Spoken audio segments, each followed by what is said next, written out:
5 kilometre दूर है ये।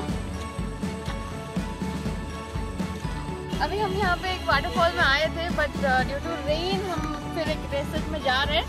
अब देख पा रहे हैं वहाँ पे एक छोटा सा वाटरफॉल है।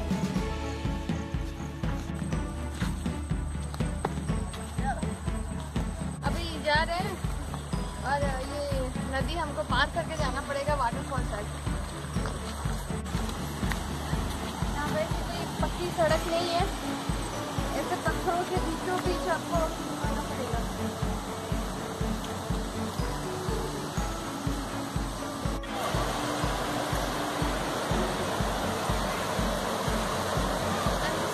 वाटरफॉल है यहाँ पे, यही है वो वाटरफॉल।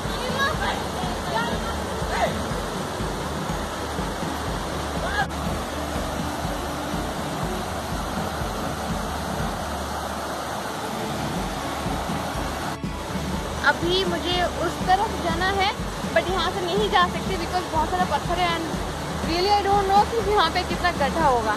तो अभी मैं ऐसे घूम के जा रही हूँ और वहाँ पे मिलती हूँ।